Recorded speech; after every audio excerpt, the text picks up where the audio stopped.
কলকাতা থেকে মা তারা শহর রামপুরহাট পৌঁছে যান, তাও মাত্র 2 ঘন্টায়।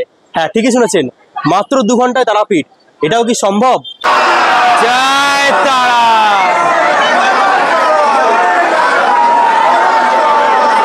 এই ট্রেনে করে আমরা পাড়ি দেবো মা তারা শহর তারাপীঠের পথে। মায়ের প্রতি ভক্তি, মায়ের প্রতি ভালোবাসা এবং মায়ের প্রতি আবেগের জন্য সবাই কিন্তু এইভাবে লাইন দিয়ে সব যাচ্ছে কিন্তু পুজো দেওয়ার জন্য। দেখতে পাচ্ছেন সেই লাইন, এই লাইন দিয়ে কিন্তু সবাই আজ পুজো দেবে। জয় মা তারা, জয় মা তারা, জয় মা তারা, জয় জয় মা, জয় জয় মা তারা। কখন লাইন দিয়েছে এখানে? এখানে লাইন দিয়েছি মোটামুটি সকাল 6:30। সকাল 6:30টায়, 6:30, 6:30, আর এখন বাজে প্রায় 2টো। চারিদিকে রয়েছে একদম পুরো মা তারার ভোগ। এদিকে ভাত, এরকম পোলাও, সবজি, শুক্তো, পটল তরকারি, মোটামুটি মা তারা চারিদিকে ভোগ কিন্তু এখানে আপনারা পাবেন। এই খাবার কিন্তু এখানে সবাইকে সার্ভ করা হবে। সবাই কিন্তু এভাবে লাইন দিয়ে বসে রয়েছে, এখান থেকে কিন্তু মা তারার যে ভোগ সেটা কিন্তু দেওয়া হবে। চলুন তাহলে আজ এই অসম্ভব জিনিসটাকে আজকের এই ভিডিওর মাধ্যমে সম্ভবে পরিণত করব এবং আপনাদের সকলকে আজ 6 ইঞ্চি পর্দায় নিয়ে পৌঁছে যাব কলকাতা থেকে একদম মা তারা শহর রামপুরহাটের পথে।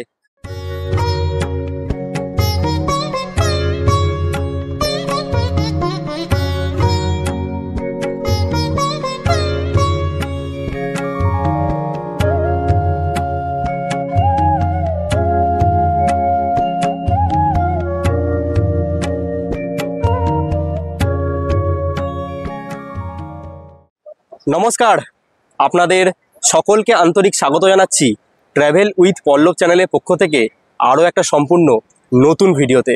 বেরিয়ে পড়লাম আবারও একটা নতুন উইকেন্ড ট্যুরে। হ্যাঁ, এবারে আপনাদের সকলকে নিয়ে পাড়ি দিচ্ছি মা তারা শহর তারাপীঠে। তাই সবাই মিলে আমার সাথে একবার বলুন জয় মা তারা, জয় মা তারা, জয় মা তারা। ঘড়ি কাটার সময় এখন সকাল 7:30। আজ ক্যালেন্ডার তারিখ বলছে 16ই আগস্ট 2025। এই মুহূর্তে আমি রয়েছি হাওড়া স্টেশনের ঠিক বাইরে। এখান থেকে ধরবো হচ্ছে ট্রেন নাম্বার 22309, হাওড়া থেকে ভাগলপুরের মধ্যে চলা বন্দে ভারত এক্সপ্রেস।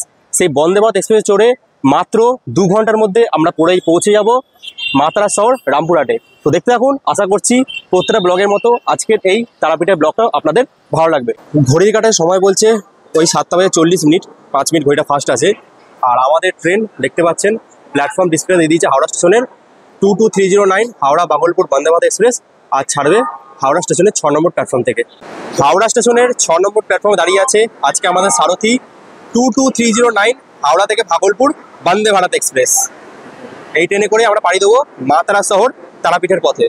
এই মুহূর্তে আমি ঠিক রয়েছি হাওড়া স্টেশনের 6 নম্বর প্ল্যাটফর্মে, যেখান থেকে ছাড়বে আজকে আমাদের হাওড়া থেকে ভাগলপুর বন্দে ভারত এক্সপ্রেস। ভেবেছিলাম আজকে অরেঞ্জ বন্দে ভারত পাবো, কিন্তু না, ওই সাদা বন্দে ভারত দিয়েছে। এই দাঁড়িয়ে রয়েছে আমাদের হোয়াইট বন্দে ভারত। এই ট্রেনে জার্নি করবো, ফুল ডিটেলস দেবো। আর 2 মিনিট বাকি, যাই হোক আগে তাদের ট্রেনে উঠে পড়ি, তারপর সম্পূর্ণ ডিটেলস আপনাদের সাথে শেয়ার করছি। লাইট ব্লিঙ্কিং স্টার্ট হয়ে গেছে আমাদের হাওড়া ভাগলপুর বন্দে ভারত এক্সপ্রেসের। তার মানে আর কিছুক্ষণের মধ্যেই আমাদের দরজা বন্ধ হবে। 7:45 বেজে গেছে, দরজা এখনই বন্ধ হবে। দরজা বন্ধ হয়ে গেল, দরজা বন্ধ। এরপরে আমাদের ট্রেন ছেড়ে বেরোবে হাওড়া থেকে সোজা ভাগলপুরের পথে। তবে আমাদের জার্নি হাওড়া থেকে মা তারা শহর রামপুরহাট অবধি। এই আমরা পেরিয়ে যাচ্ছি হাওড়ার বোর্ড। আর দূরে যে ট্রেনে দাঁড়িয়ে আছে ওটা হচ্ছে বহু ডিমান্ডেবল ট্রেন, হাওড়া থেকে নতুন দিল্লি পূর্বা এক্সপ্রেস। সকাল 8টায় ছাড়া ওই ট্রেনটা। ওই ট্রেনটা কোথায় জার্নি করবো ইচ্ছা আছে, একবার আপনারা কমেন্টে জানাবেন যদি ট্রেনটা জার্নি করার ইচ্ছা আছে খুব। যাই হোক, আমাদের ট্রেন এই মুহূর্তে বেরিয়ে পড়লো হাওড়া স্টেশনের 6 নম্বর প্ল্যাটফর্ম ছেড়ে। যেইভাবে দৌড়ে দৌড়ে এসে বন্দে ভারত এক্সপ্রেসকে ধরলাম, তো আর বলার মতো কোনো ডিটেলস দিতে পারলাম না। তো একটু বন্দে ভারতের ডিটেলসটা আপনাদের দিয়ে দিই। আজকে আমরা জার্নি করছি ট্রেন নাম্বার 22309 হাওড়া থেকে ভাগলপুর বন্দে ভারত এক্সপ্রেস। যে ট্রেনটা হাওড়া স্টেশন থেকে ছাড়ে শুধুমাত্র শুক্রবার বাদ দিয়ে বাকি 6 দিন সকাল 7:45 এবং ভাগলপুর গিয়ে পৌঁছায় ঠিক দুপুর 1:50। তবে আমাদের জার্নি হাওড়া থেকে মা তারা শহর রামপুরহাট। হাওড়া থেকে রামপুরহাটের দূরত্ব হচ্ছে 205 কিলোমিটার। যেই জার্নি কভার করতে আমাদের ট্রেন সময় নেবে 2 ঘন্টা 15 মিনিট, যার মাঝখানে থাকবে মাত্র একখানা হল্ট। ঠিক শুনেছেন, হাওড়া থেকে রামপুরহাটের মধ্যে মাত্র এক জায়গায় এই বন্দে ভারত এক্সপ্রেস দাঁড়াবে, সেটা হচ্ছে বোলপুর শান্তিনিকেতন। বন্দে ভারত এক্সপ্রেসে আমাদের কোচ নাম্বার হচ্ছে C9। চলুন প্রবেশ করা যাক। যেরকম হয় বন্দে ভারতের অটোমেটিক ডোর সিস্টেম। আর এই হচ্ছে সিটিং প্যাটার্ন। আইলের এইদিকে 3টে, এইদিকে 2টো, যেরকম থাকে বন্দে ভারতের সিটিং প্যাটার্ন। ওই শতাব্দীর চেয়ার কারের মতো। এইদিকে 3টে, এইদিকে 2টো, 3x2 সিটিং প্যাটার্ন। মোটামুটি পুরো ট্রেনটাই কিন্তু হচ্ছে ফাঁকা, ওই কয়েকটা সামনে প্যাসেঞ্জার রয়েছে, বাদ বাকি প্রত্যেকটা সিটি কিন্তু ফাঁকা রয়েছে। তো আপাতত একটা সিটে আমি বসি, যেহেতু পুরো ট্রেনটাই মোটামুটি ফাঁকাই রয়েছে। বন্দে ভারতের সিটের সামনে কি কি থাকে আপনারা জানেন, তাও আমি এক ঝলকে যেহেতু ভিডিও করছি আরেকবার দেখে দিচ্ছি। বন্দে ভারত এক্সপ্রেসের প্রত্যেকটা সিটের সামনে এরকম যেরকম বললাম থাকে, এইদিকে 2টো, এদিকে 3টে, 3x2 হচ্ছে সিটিং অ্যারেঞ্জমেন্ট। তো এই সামনে থাকে হচ্ছে এরকম একটা যে ট্রে, এই ট্রের মধ্যে আপনারা কিছু খাবার রেখে যে খাবারটা দেবে এই ট্রেনে ইনক্লুড খাবার, সেটা কিন্তু এখানে রেখে খেতে পারবেন। এখানে রয়েছে ছোটো একটা হুক কিছু রাখার জন্য। এখানে রয়েছে ম্যাগাজিন হোল্ডার, এখানে কিছু রাখতে পারবেন, ম্যাগাজিন বা কোনো আবর্জনা রাখতে পারবেন। ওখানে রয়েছে বাটাল হোল্ডার, এখানে রয়েছে ফুট রেস্ট, বেশ অনেকটাই ফুট রেস্ট রয়েছে। আর চার্জিং সকেট সেটা থাকে কিন্তু বন্দে ভারত এক্সপ্রেসের এই তলায়, দেখতে পাচ্ছেন এখানে কিন্তু দুখানা চার্জিং সকেট, নর্মাল সকেটও রয়েছে এবং ইউএসবি সকেট কিন্তু আপনারা এখানে মানে এই বন্দে ভারত এক্সপ্রেসে পেয়ে যাবেন। এদিকে রয়েছে একটা পুশব্যাক সুইচ, এই সুইচটা পুশ করে কিন্তু সিটটাকে কিছু দূর কিন্তু আপনারা রিল্যাক্সেবল করে নিতে পারবেন নিজের মনের মতো। খুব বেশি হবে না কিন্তু মনের মতো কিছুটা এরকম আপনারা পুশব্যাক করে সিটটা নিতে পারবেন। আর এখানে থাকে কিন্তু পুশব্যাক টকিং সিস্টেম, অর্থাৎ এখানে কিন্তু পুশব্যাক টিপে আপনারা কিন্তু ডাইরেক্ট কোনো রকম এমার্জেন্সি সিচুয়েশনে ডাইরেক্ট কিন্তু এখান থেকে আপনারা একদম ড্রাইভার কেবিনের সাথে টক করতে পারবেন। এটা হচ্ছে পুশব্যাক সিস্টেম, যেগুলো আমি আগে আপনাদের দেখিয়েছি বন্দে ভারত এক্সপ্রেসে, আজ আরেকবার দেখিয়ে দিলাম। বন্দে ভারতের এই হচ্ছে ব্যাগ রাখার জায়গা, আর হচ্ছে প্রত্যেকটা জিনিস কিন্তু ব্রেল সিস্টেমে লেখা আছে। আর হচ্ছে এই হচ্ছে রিডিং লাইট, টাচ করলে জ্বলে, টাচ করবো জ্বলে গেল, আর টাচ করবো বন্ধ হয়ে গেল।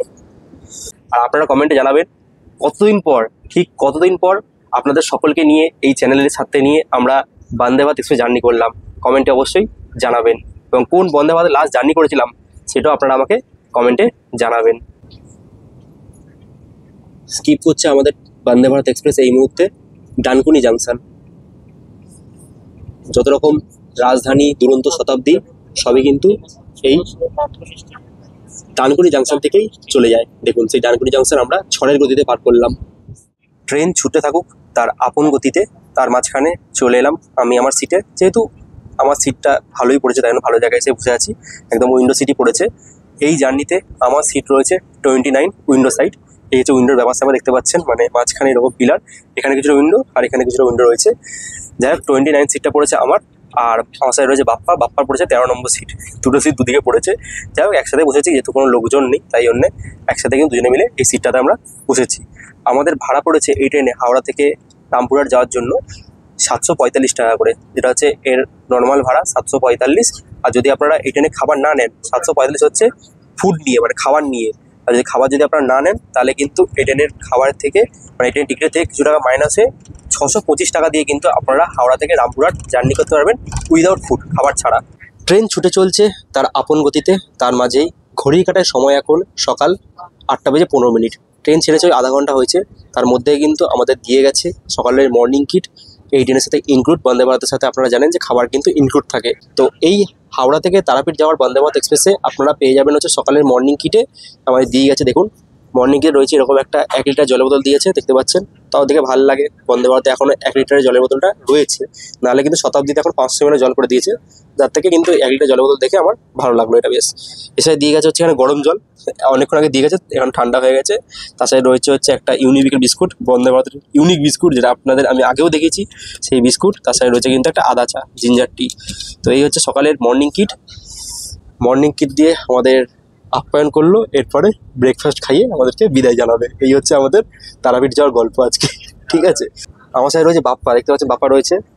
তো বাপ্পার কাছে জেনে নেবো, বাপ্পা কতদিন পর আমরা একসাথে বন্দে ভারত জার্নি করছি বল। তো প্রায় 1 বছরের বেশি হবে। 1 বছরের বেশি, আমি বলছি সেই 2023 সালের সেপ্টেম্বর অক্টোবর হবে, মানে প্রায় 2 বছর ধরুন। আজকে 2025 সাল, এটা মানে প্রায় 2 বছর আগে জার্নি করেছিলাম।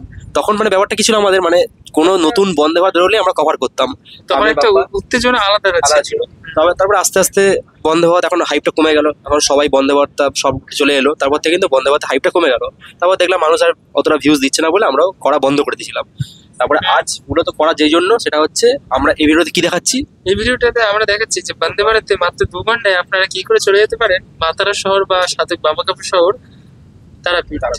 একদম, কারণ ব্যাপারটা হচ্ছে তারাপীঠ যাওয়ার জন্য যে কোনো ট্রেনের সময় লাগে কম করে 4 থেকে 5 ঘন্টা, সেখানে এই ট্রেনে লাগে হচ্ছে মাত্র 2 ঘন্টা 15 মিনিট। মাত্র 2 ঘন্টা 15 মিনিটে কিন্তু এই ট্রেনে করে আমরা পৌঁছে যাবো কলকাতা থেকে মা তারার শহর রামপুরহাট বা তারাপীঠের পথে। চা আর সাথে রয়েছে এই যে টা এই যে টা বিস্কুট দিয়ে গেছে, ইউনিবিকের বিস্কুট, সাথে ট্রেনের স্পিড, তার সাথে খাওয়া হচ্ছে চা আর বিস্কুট দিয়ে। শুরু হচ্ছে আমাদের সকালে মর্নিং কিট। ট্রেন আমাদের এই মুহূর্তে স্কিপ করছে সীতাভোগ মিহিদানা শহর বর্ধমান জাংশন। আমার একটা কথাই বলার, বর্ধমান ভাই কি দোষ করলো? কোনো বন্দে ভারত এক্সপ্রেসের বর্ধমানে কোনো স্টপেজ নেই, সেটা হাওড়া এনজিপি বন্দে ভারতই হোক, হাওড়া পাটনা বন্দে ভারতই হোক, কিংবা হাওড়া ভাগলপুর বন্দে ভারত, কোনো বন্দে ভারতেই কিন্তু এই বর্ধমান জাংশনে স্টপেজ নেই। ট্রেন কিন্তু থ্রু বেরোচ্ছে বর্ধমান জাংশনের, এটা হচ্ছে 2 নম্বর প্ল্যাটফর্ম থেকে। দেখুন আমরা পার করছি এই মুহূর্তে সীতাভোগ মিহিদানা শহর বর্ধমান জাংশন। আমরা এই মুহূর্তে পার করে গেলাম সীতাভোগ মিহিদানা শহর বর্ধমান জাংশন, একদম বর্ধমান থেকে থ্রু বেরিয়ে গেল। হাওড়া ছাড়ার পর এই ট্রেন প্রথম স্টপেজ দেবে হচ্ছে বোলপুর শান্তিনিকেতনে। হাওড়া থেকে বোলপুর শান্তিনিকেতনের মধ্যে এই ট্রেন ননস্টপ চলবে 145 কিলোমিটার, যেই জার্নির মাঝখানে থাকবে 43খানা ইন্টারমিডিয়েট স্টপেজ। এই বন্দে ভারত এক্সপ্রেসের কয়েকটা ডিটেলস আপনাদের সাথে একটু শেয়ার করে নিই। এই বন্দে ভারত এক্সপ্রেসটি প্রথম তার আনুষ্ঠানিক যাত্রা শুরু করে 2024 সালের 15ই সেপ্টেম্বর। পরিষেবার দিক থেকে এই বন্দে ভারত এক্সপ্রেসের সাথে আপনারা পেয়ে যাবেন অনবোর্ড ক্যাটারিংয়ের সুবিধা এবং ই ক্যাটারিংয়ের সুবিধা। প্যান্ট্রি কার বন্দে ভারতে থাকে না। আর এই বন্দে ভারত এক্সপ্রেসের ম্যাক্সিমাম স্পিড 130 কিলোমিটার প্রতি ঘন্টা এবং অ্যাভারেজ স্পিড 70 কিলোমিটার প্রতি ঘন্টা।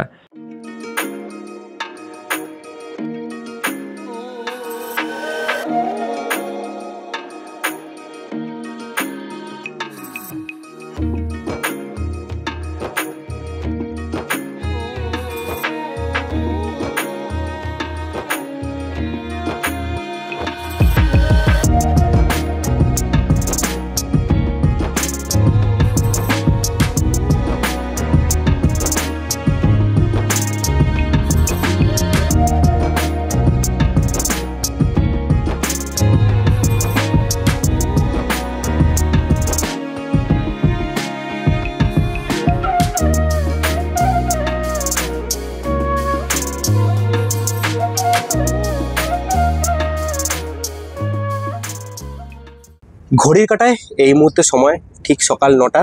আর আমাদের বন্দে ভারত এক্সপ্রেসে কমপ্লিমেন্টারি সকালের যে ব্রেকফাস্ট সেটা এখন দিয়ে গেছে। ব্রেকফাস্টে কী কী দিচ্ছে এই বন্দে ভারত এক্সপ্রেসে চলুন এক ঝলকে দেখে নিই। যেহেতু আমরা ভেজ অর্ডার দিয়েছিলাম, আপনারা চাইলে নন ভেজ নিতে পারেন, আমি তো ভেজ অর্ডার দিয়েছিলাম আজকে বন্দে ভারত এক্সপ্রেসে। তো ভেজের মধ্যে আপনারা পেয়ে যাবেন হচ্ছে এরকম 2 পিস ব্রাউন ব্রেড, যেটা থাকে বন্দে ভারত এক্সপ্রেসে 2খানা ব্রাউন ব্রেড। এছাড়া দেখলাম এটা নতুন কী দিয়েছে একটা একটা কেক দিয়েছে, নতুন একটা ভেজ কেক দিয়েছে এরকম একটা। এছাড়া রয়েছে 2খানা ভেজে থাকবে হচ্ছে এরকম 2খানা ওই কাটলেট, ভেজ কাটলেট, মটরশুঁটি, কটা আলু চিপস টাইপের রয়েছে, মানে ছোটো আলু ভাজা টাইপের রয়েছে। আর তাছাড়া রয়েছে হচ্ছে একখানা বাটার, আমুলের বাটার। এছাড়া রয়েছে একটা ওই আবার সেম যেটা মর্নিং কিটে দিল জিঞ্জার টি, আর একটা হচ্ছে টমেটো কেচাপ। এই হচ্ছে মোটামুটি বন্দে ভারত এক্সপ্রেসের সকালের ব্রেকফাস্ট। এর আগেও আমি 4খানা বন্দে ভারত জার্নি করেছি, তো খাবার দাবার নো ডাউট বন্দে ভারতে ভালোই হয়। আমাদের ট্রেন এই মুহূর্তে পার করছে অজয় নদ। দেখতে পাচ্ছেন বীরভূম জেলার একটা বিখ্যাত নদ অজয় নদ কিন্তু এই মুহূর্তে আমরা পার করছি।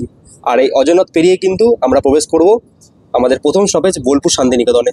দেখুন এই হচ্ছে অজয় নদের ভিউ। বন্দে ভারতের ঝাপসা কাছ থেকে যতটা পারলাম ভিউ আপনাদের দেখাচ্ছি। এই হচ্ছে অজয় নদের ভিউ। ট্রেন পেরিয়ে গেল অজয় নদ।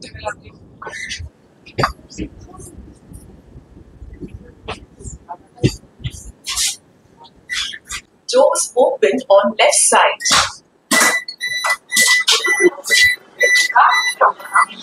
ট্রেন পৌঁছে গেল বোলপুরে। হাওড়া স্টেশন থেকে 145 কিলোমিটারের ট্রেন জার্নি সম্পূর্ণ করে নির্ধারিত সময় থেকে মাত্র 20 মিনিট লেট করে আমাদের ট্রেন এই মুহূর্তে বোলপুর শান্তিনিকেতনে। বোলপুর শান্তিনিকেতনের স্টেশন কোড হচ্ছে BHP। যেহেতু ট্রেন আজ 20 মিনিটের উপর লেট, তাই বেশি আর বাইরে নামলাম না, যেহেতু অটোমেটিক দৌড়, এখনই কিন্তু দরজা বন্ধ হয়ে যাবে। বোলপুর শান্তিনিকেতন একটা খুব ভালো টুরিস্ট স্পট। এখানে রয়েছে বিশ্বভারতী বিশ্ববিদ্যালয়, এই বোলপুর থেকে চাইলে আপনারা ঘুরে যেতে পারেন। এছাড়া বোলপুরের পৌষ মেলা এবং বোলপুরের বসন্ত উৎসব কিন্তু নাম করা আছে, আপনারা জানেন। আর এটা হচ্ছে বোলপুরের 1 নম্বর প্ল্যাটফর্ম, যেখানে এসে পৌঁছেছে আমাদের train Howrah Bhagalpur Vande Bharat express. Train আমাদের প্রথম স্টপেজ বোলপুর শান্তিনিকেতনে জাস্ট 2 মিনিট দাঁড়িয়ে ছেড়ে দিল। আর বোলপুর শান্তিনিকেতন ছাড়ার পরবর্তী এই ট্রেনের স্টপেজ, যেটা আমাদের গন্তব্য রামপুরহাট জাংশন। বোলপুর থেকে রামপুরহাটের মধ্যে আমাদের এই ট্রেন কভার করবে নন স্টপ 60 বা 60 কিলোমিটার, যার মাঝখানে থাকবে 8খানা ইন্টারমিডিয়েট স্টপেজ। এই হচ্ছে বাথরুম, এদিকে রয়েছে ওয়েস্টার্ন স্টাইল, এদিকে রয়েছে ইন্ডিয়ান স্টাইল। প্রত্যেকটা কোচের বাইরে এইদিকে দুটো আর ওইদিকে দুটো কিন্তু আপনারা বাথরুম পেয়ে যাবেন। 4টে করে বাথরুম রয়েছে। তো এইদিকে রয়েছে ওয়েস্টার্ন, এদিকে রয়েছে ইন্ডিয়ান। আমি ইন্ডিয়ান স্টাইলটা আপনারা দেখাচ্ছি, ফাঁকা রয়েছে এই মুহূর্তে। এই হচ্ছে ইন্ডিয়ান স্টাইল বাথরুম। বন্ধ যেরকম হয় আমি তো আগেও আপনাদের দেখিয়েছি। প্রথমে ঢুকে লক করে দেবেন। এই হচ্ছে বন্দে ভারতের একদম 5 স্টার আয়না বলতে গেলে, এখনো চকচক করছে আয়নাটা, যাই হোক দেখতে ভালো লাগছে। এইদিকে রয়েছে সোপ ডিসপেন্সার, আমি নষ্ট করছি না নিয়ে। আর এখানে রয়েছে কোনো কিছু জামা কাপড় রাখার একটা ছোটোখাটো জায়গা রয়েছে। এখানে রয়েছে কল, বা কলটা ভালো দিয়েছিল, কলে জল রয়েছে। এখানে রয়েছে হ্যান্ড ড্রায়ার, এখানে হাত ধুয়ে এখানে কিন্তু শুকানোর জন্য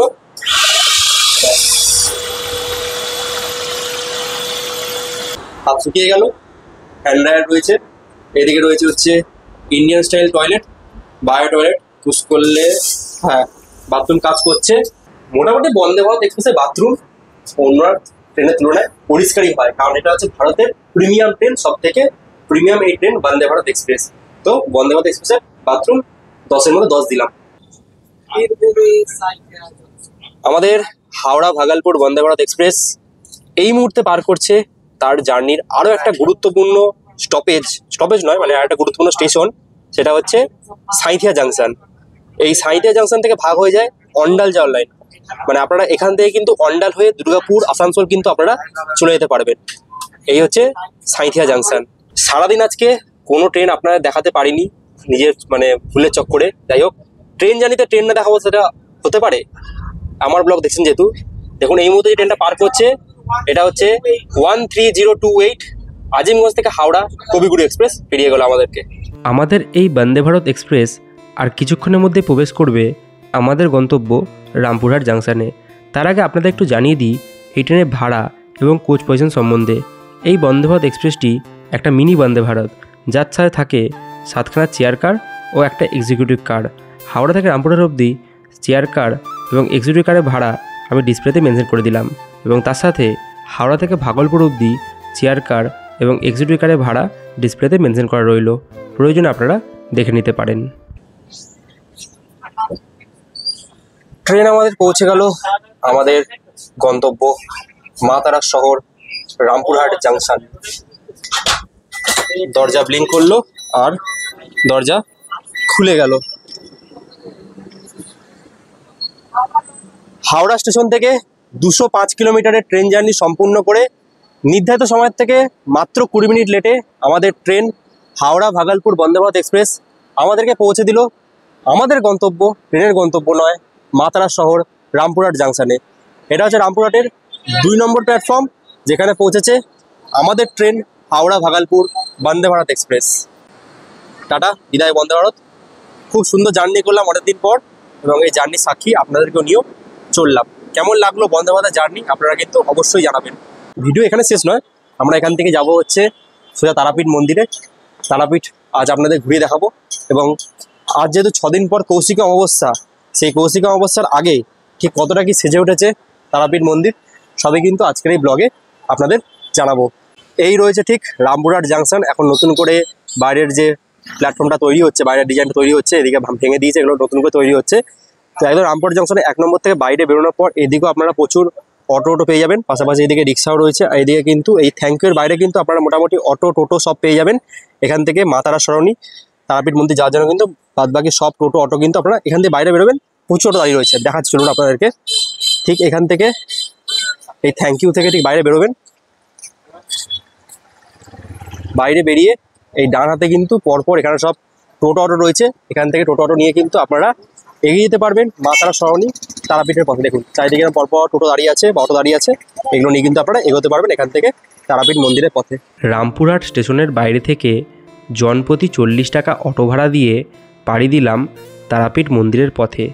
একমাত্র কৌশিকী অমাবস্যার সময় অটো ভাড়া পড়ে জনপ্রতি 50 টাকা, বাদবাকি সবসময় অটোর ন্যায্য ভাড়া জনপ্রতি 40 টাকা করে।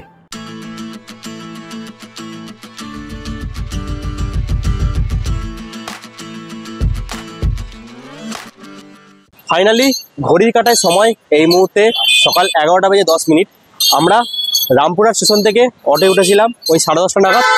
আধা ঘন্টা টাইম লাগে, সেই টাইমের মধ্যেই আমরা পৌঁছে গেলাম একদম রামপুরহাট স্টেশন থেকে। পিছনে রয়েছে তারামা সরণি, এখানে অটো নামিয়ে দিল। চলুন এবার আমরা আস্তে আস্তে মাতার সরণি দিয়ে প্রবেশ করবো এবং আজ একদিনে আপনাদের ঘুরে দেখাবো তারাপীঠ ভ্রমণ। মাতারা শহরের আশেপাশে মানে এইদিকে ধরুন, এইদিকে এবং এইদিকে কিন্তু প্রচুর হোটেল রয়েছে। আমি বেশ কিছু হোটেলের নাম্বার, চিপেস্ট বেশ কিছু হোটেলের নাম্বার ডেসক্রিপশন বক্সে দিয়ে রাখবো। আপনারা চাইলে কিন্তু সেখানে যদি এসে থাকতে চান একটা দিন তারাপীঠে, তাহলে কিন্তু খুব কম খরচে এসে থাকতে পারবেন। সামনে দেখা যাচ্ছে ঠিক তারামা সরণি। চলুন আস্তে আস্তে আমরা প্রবেশ করি তারামা সরণি দিয়ে মন্দিরের ভেতরে। চলুন, প্রচুর লোক রয়েছে, সবাই কিন্তু পুজো দিয়ে এই মুহূর্তে বেরোচ্ছে, আর আমরা আস্তে আস্তে কিন্তু প্রবেশ করছি এই মুহূর্তে মন্দিরের ভেতরে। আজকে মাতারা সরণিতে ভিড়টা তুলনামূলক বেশি এই কারণেই, কারণ আপনারা জানেন যে মাতারা মন্দিরে কিন্তু মঙ্গলবার এবং শনিবার খুব ভিড় পড়ে। মঙ্গলবার, শনিবার এবং ছুটির দিনে কিন্তু তারাপীঠ মন্দিরে কিংবা যে কোনো কালী মন্দিরে কিন্তু ভালোই ভিড় পড়ে।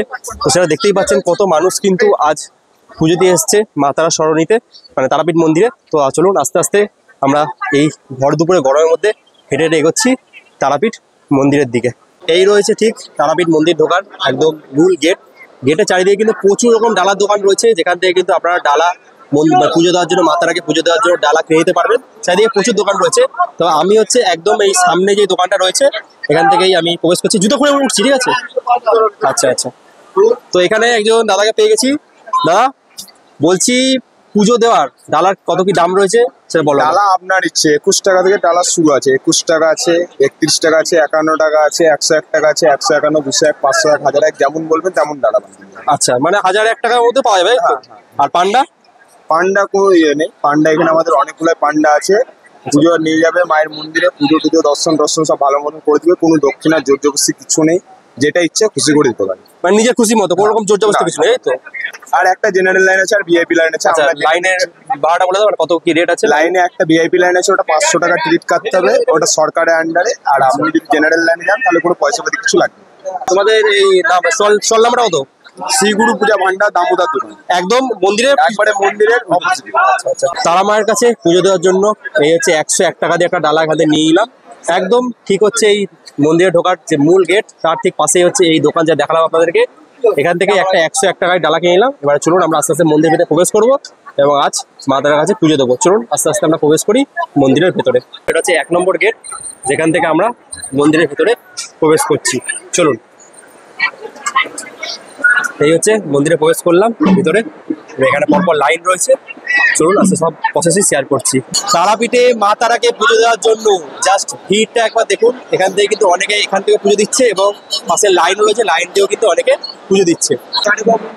সর্বমঙ্গল মঙ্গলে শিবে সর্বার্থ সাধিকে শরণ্যে ত্র্যম্বকে গৌরী নারায়ণী নমস্তুতে। জয় মা তারা, জয় মা তারা, জয় মা তারা, জয় জয় মা তারা, জয় জয় মা তারা, জয় গুরু বামদেব, জয় গুরু বামদেব, জয় গুরু বামদেব, জয় গুরু বামদেব, জয় গুরু বামদেব, জয় জয় গুরু বামদেব। হর হর মহাদেব। জয় তারা, জয় জয় তারা, জয় মা তারা। দেখুন মাকে দেখার জন্য ভক্তের সমাগমটা জাস্ট দেখুন। সবার মুখে একটাই স্লোগান, জয় তারা, জয় মা তারা। দেখুন তারা মায়ের মন্দিরের বাইরে জাস্ট লাইনটা একবার দেখুন। এখানে কিন্তু জেনারেল লাইন, ভিআইপি লাইন, অনেক রকমের লাইন রয়েছে। এটা মূলত জেনারেল লাইন দেখতে পাচ্ছেন। মানে এখন যারা মন্দিরে ঢুকেছে তারা মিনিমাম 6 থেকে 7 ঘন্টা আগে কিন্তু লাইন দিয়েছে। দেখতে পাচ্ছেন কত লাইন পড়েছে। যেহেতু আজ শনিবার, মঙ্গল শনি এমনিতে ভিড় হয়, আর যেহেতু তার মধ্যে আছে জন্মাষ্টমী, তাই কিন্তু ভিড় কিন্তু সাংঘাতিক পড়েছে এই তারা মায়ের মন্দিরের বাইরে।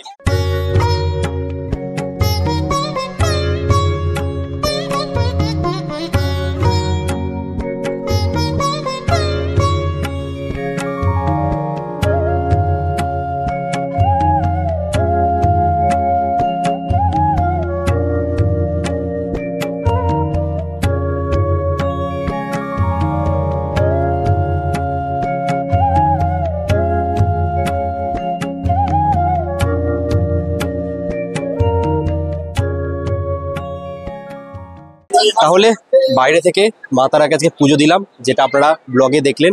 এই ঠিক পিছনে রয়েছে হচ্ছে মা তারার মন্দির, যেটা আপনারা ব্লগে দেখলেন যে বাইরে থেকে কিন্তু আজকে আমরা মা তারাকে পুজো দিলাম। মানে এখানে দেখলাম পুজো দেওয়ার 3 রকমের সিস্টেম আছে। একটা হচ্ছে ফ্রি লাইন, যেখানে মিনিমাম 7 থেকে 8 ঘন্টা 10 ঘন্টা লেগে যেতে পারে পুজো দিতে, আজকে ছুটির দিন শনিবার। আর একটা রয়েছে ভিআইপি লাইন, যেখানে কিন্তু 500 টাকা দিলেও আপনার মিনিমাম 5 থেকে 6 ঘন্টা লাগবে আজকে পুজো দেওয়ার জন্য।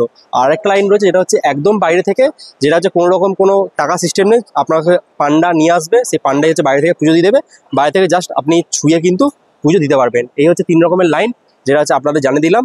এছাড়া আরও অনেক লাইন আছে যেগুলো কোনো বিশেষ সময় অর্থাৎ কৌশিক অবস্থা বা অন্যান্য অবস্থায় কিন্তু আরও অনেক রকমের লাইন হয়, 100, 200, 300, 500, 1000।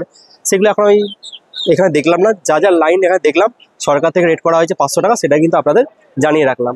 মন্দিরের বাইরে ঠিক জেনারেল লাইনটা দেখতে পাচ্ছেন কীভাবে সব মানুষ কিন্তু এখন বসে পড়েছে, কারণ হচ্ছে এখন মন্দির 1:30 অবধি বন্ধ থাকবে। ঘড়িতে সময় বলছে এখন ঠিক 1:20 বাজে, আর 10 মিনিট পর মন্দির খোলা হবে। প্রতিদিন 12টা থেকে 1:30 অবধি কিন্তু মন্দিরের অন্নভোগ দেওয়া হয় মাকে, তাই জন্য কিন্তু মন্দির বন্ধ থাকে। দেখতে পাচ্ছেন এই জেনারেল লাইনটি কোথায় চলে গেছে। এই লাইন কিন্তু দেখুন ঠিক ওই দিক দিয়ে লাইন, কিন্তু সেই দেখুন ওইদিকে লাইন, এটা জেনারেল লাইন। জেনারেল লাইনে যেটা বললাম দাঁড়ালে মিনিমাম 8 ঘন্টা, মিনিমাম 6 থেকে 8 ঘন্টা লাগবেই কম করে। আর কৌশিক অমাবস্যা এটা সেটাই যেটা বললাম, সকাল থেকে কিন্তু রাত হয়ে যেতে পারে এই তারামায়ের কাছে পুজো দেওয়ার জন্য। তারামায়ের মন্দিরের বাইরে এদিকে রয়েছে ঠিক একটা কুণ্ড। এই কুণ্ড সম্পর্কে কিছু বিশেষত্ব বাপ্পা আমাদেরকে বলবে, একটু বলো ছোটো করে। এই কুণ্ডটিকে কিন্তু বলা হয় জীবিত কুণ্ড।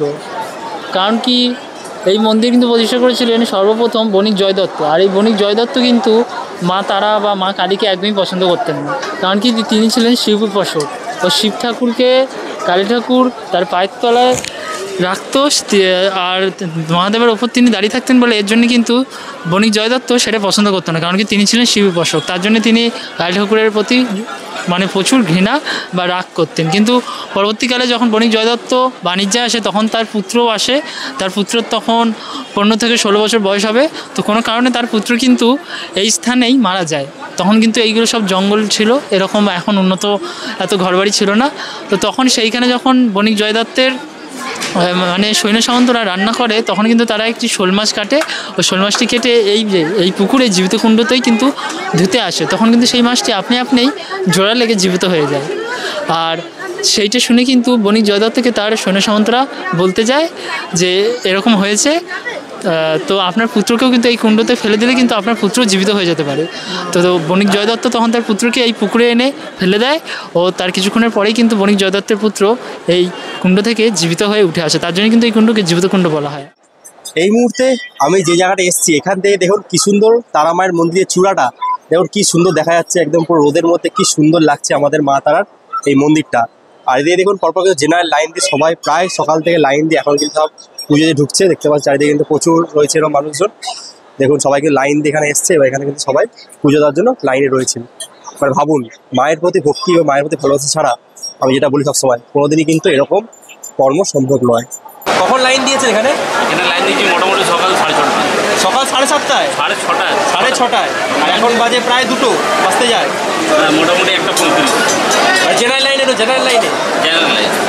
মানে বুঝতে পাচ্ছেন আমি যে কথাগুলো বলছি সেটা যে মিথ্যে নয়, তার প্রমাণ আপনারা দেখতে পাচ্ছেন যে এখানে কিন্তু যারা লাইন দিয়েছে মিনিমাম 6:30 7টা থেকে লাইন দিয়ে এখন বাজে 2টো, মানে প্রায় 7 থেকে 8 ঘন্টা সবাই লাইন দিয়ে তবে কিন্তু পুজো দিতে পারছে। যেহেতু আজকে শনিবার এমনি ভিড় হবে, পাশাপাশি আজকে কিন্তু জন্মাষ্টমী ছুটি রয়েছে, সেই কারণে কিন্তু আজকে ভালোই ভিড় হয়েছে। দেখতে পাচ্ছেন মা তারার মন্দিরে চারিদিকে রয়েছে একদম পুরো মা তারার ভোগ। এদিকে ভাত, এরকম পোলাও, সবজি, শুক্তো, পটল তরকারি, মোটামুটি মা তারা চারিদিকে ভোগ কিন্তু এখানে আপনারা পাবেন।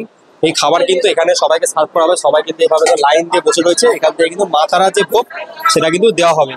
দেখতে পাচ্ছেন চারিদিকে মা তারার ভোগ কিন্তু চারিদিকে সব রয়েছে, এগুলো কিন্তু খাওয়ানো হবে। এখানে কিন্তু চাইলে আপনারা ভোগ প্রসাদও খেয়ে নিতে পারবেন। দুপুরে মায়ের যে অন্নভোগ সেটা কিন্তু চাইলে এখান থেকে খেয়ে নিতে পারবেন। আর সবাই দেখুন এইভাবে লাইন দিয়ে, যাদের মায়ের প্রতি ভক্তি, মায়ের প্রতি ভালোবাসা এবং মায়ের প্রতি আবেগের জন্য সবাই কিন্তু এইভাবে লাইন দিয়ে সব যাচ্ছে কিন্তু পুজো দেওয়ার জন্য। দেখতে পাচ্ছেন সেই লাইন, এই লাইন দিয়ে কিন্তু সবাই আজ পুজো দেবে। মোটামুটি এই গরমের মধ্যে যতটা পারলাম আপনার সাথে শেয়ার করলাম তারাপীঠের দৃশ্য। আবারও 6 দিন পর আসবো কৌশিক অমাবস্যার দিন, সেই গল্প আপনার সাথে শেয়ার করব। কেমন লাগলো আজকের এই তারাপীঠের গল্প আপনারা কিন্তু অবশ্যই একটা কমেন্টের মাধ্যমে জানাবেন। মা তারার কাছে পুজো দেওয়ার পর এবারে আমরা ঠিক উল্টো দিকে রাস্তায় হেঁটে চলে এলাম। এবার সোজা আমরা হেঁটে এগোচ্ছি হচ্ছে একদম বামদেবের যে ঘাট, সাধক বামাখ্যাপা, যেখানে এসে চান করেছিলেন সেই বামদেবের ঘাটটাই চলুন এবার আপনাদের ঘুরিয়ে দেখাই। হেঁটে হেঁটে এই মুহূর্তে ঠিক পৌঁছে গেলাম সামনে সাধক বামদেবের ঘাটের সামনে, দেখতে পাচ্ছেন এই হচ্ছে সাধক বামদেবের ঘাট আর এই হচ্ছে দ্বারকা নদ সামনে বয়ে যাচ্ছে আমার সামনে দিয়ে। এখানেই কিন্তু সাধক বামদেব এই দ্বারকা নদে কিন্তু চান করতেন এবং এখান থেকে কুমণ্ডলে করে জল তুলে কিন্তু মা তারার কাছে নিয়ে যেতেন। দেখতে পাচ্ছেন এই হচ্ছে দ্বারকা নদ। এখন অবস্থা প্রচণ্ড খারাপ, দেখতে পাচ্ছেন জলের স্রোত রয়েছে কিন্তু জল কিন্তু এখন নালায় পরিণত হয়েছে। ওইদিকে অনেক মানুষ চান করছে আর এই হচ্ছে কিছুটা অবস্থা এই বামদেবের ঘাটের। সাধক বামদেবের ঘাটটা ঘুরে দেখার পর এবার আমরা প্রবেশ করছি তারাপীঠের মহাশ্মশানে। এই হচ্ছে তারাপীঠের মহাশ্মশান, এখন তো মোটামুটি পুরোই ফাঁকা যেটা দেখতে পাচ্ছেন। আর কৌশিক অবস্থা দিন এই জায়গাটা একদম পুরো কত সাধু তান্ত্রিকরা চলে আসে। এই যে জায়গাটা দাঁড়িয়ে আছি এখানে মনে হচ্ছে কত যে একটা তান্ত্রিক অঘরীরা এখানে সব তাদের আড্ডা বসায় বা তাদের একটা ঠেক বসায়, সেটা তো আপনারা দেখেছেন আগেরবার আমাদের ব্লগে। এবার এইবারও কিন্তু সেই দিন আসবো এবং সেই ব্লগও দেখাবো। আমি এই মুহূর্তে আপনাদের সকলকে নিয়ে পৌঁছে গেছি সাধক বামাখ্যাপার সমাধি মন্দিরের সামনে। ঠিক এই স্থানেই কিন্তু সাধক বামাখ্যাপা শ্বেত শিমুল গাছের নিচে বসে কৌশিকী অমাবস্যার দিন তন্ত্র সাধনা করে সিদ্ধিলাভ করেছিলেন। তাই তার স্মৃতির উদ্দেশ্যে এখানে কিন্তু স্মৃতি মন্দিরও পাশে রয়েছে এবং তার মৃত্যুর পর এখানে কিন্তু তার সমাধি মন্দিরও করা রয়েছে, যেটা আপনারা আমার স্ক্রিনে দেখতে পাচ্ছেন। তাহলে মোটামুটি আপনাদের একদিনের তারাপীঠ ভ্রমণে যতটা পারলাম ঘুরিয়ে দেখানোর চেষ্টা করলাম। মন্দির ঘুরে আবারও একই পথ ধরে বেরিয়ে এলাম মা তারা সরণির ঠিক বাইরে এবং দুপুরের ভোজনটা করে নিলাম মা তারা সরণির বাইরে একদম নিরামিষ হোটেল সুন্দর থেকে। ঘড়ির কাঁটায় এই মুহূর্তে সময় বলছে ঠিক দুপুর 3টে। আমরা বরাবর তারাপীঠ এলে যেই হোটেলে খেয়ে থাকি এবারও কিন্তু সেই হোটেলে চলে এসেছি, হোটেল সুন্দর, একদম নিরামিষ হোটেল। এখানে কিন্তু আপনারা পুরো নিরামিষ খাবার দাবারই পাবেন। তো এবারও কিন্তু সেই 70 টাকার যে ভেজ থালিটা সেটা কিন্তু নিয়ে নিয়েছি। এই হচ্ছে আমাদের ভেজ থালি, যার দাম পড়েছে 70 টাকা। এর মধ্যে পেয়ে যাবেন হচ্ছে আমরা ভাত, ডাল, বীরভূমের স্পেশাল আলু পোস্ত, এখানে রয়েছে হচ্ছে একটা মিক্স ভেজ, আলু ভাজা আর লেবু। এটা হচ্ছে 70 টাকার ভেজ থালি। এছাড়া থাকবে হচ্ছে একটা চাটনি থাকবে আর পাঁপড় থাকবে। এই হচ্ছে 70 টাকার ভেজ থালি, যেটা কিন্তু আমরা আগেরবার এসে খেয়েছিলাম, এবারও কিন্তু সেই হোটেল সুন্দরে এই 70 টাকার ভেজ থালিটাই খেলাম। খাবার দাবার এর আগেও বলেছি এই দোকানের খাবার আমার ভালোই লাগে, এবারও আশা করছি খাবার ভালোই হবে। দুপুরের খাওয়া দাওয়া সম্পূর্ণ করে মা তারাকে বিদায় জানিয়ে আবারও একই পথে জনপ্রতি 40 টাকা অটো ভাড়া দিয়ে মিনিট 30-এর মধ্যে পৌঁছে গেলাম রামপুরহাট স্টেশনে। সো ফাইনালি আজ একদিনে তারাপীঠ ভ্রমণ সম্পূর্ণ করে আবারও ঠিক চলে এলাম এই হচ্ছে রামপুরহাট জাংশন। আজ আপনারা দেখালাম সকালে বন্দে ভারত এক্সপ্রেস চেপে রামপুরহাট পৌঁছানো, একদিন তারাপীঠ ভ্রমণ সম্পূর্ণ করে এখন এখান থেকে বিকেল 5টার গণদেবতা এক্সপ্রেস চেপে আমরা চলে যাব আমাদের হোমটাউন ব্যারাকপুরের পথে। তো কেমন লাগলো আজকের একদিনে তারাপীঠ ভ্রমণের গল্প আপনারা অবশ্যই একটা কমেন্টের মাধ্যমে জানাবেন। যদি ভিডিওটা ভালো লেগে থাকে তো প্রতিবার যা বলি একটা করে লাইক দেবেন। চ্যানেলে যা নতুন চ্যানেলটা পারলে প্লিজ সাবস্ক্রাইব করবেন। আর যদি ভিডিও বেশি ভালো লেগে থাকে তাই নিজের চেনা জানা বন্ধু বান্ধব পরিবার আত্মীয়স্বজন সবার মধ্যে পারলে ভিডিও প্লিজ শেয়ার করে দেবেন। আর যারা ফেসবুকে দেখছেন পেজটা ফলো করবেন। আর যদি আগে থেকে জানতে চান যে কোন লাইনে ভিডিও করছি তাহলে আমাকে ইনস্টাগ্রামে ফলো করতে পারেন। তাহলে আজকের একটা ছোট্ট একদিনে তারাপীঠ ভ্রমণের গল্প শেষ করলাম একদম রামপুরহাট জংশনের বাইরে দাঁড়িয়ে। সবাই ভালো থাকবেন, সুস্থ থাকবেন, দেখা হচ্ছে খুব তাড়াতাড়ি নতুন কোনো জায়গায় নতুন কোনো ভ্রমণের গল্প নিয়ে। আজকের মতো bye buy from Rampurhat junction, tata.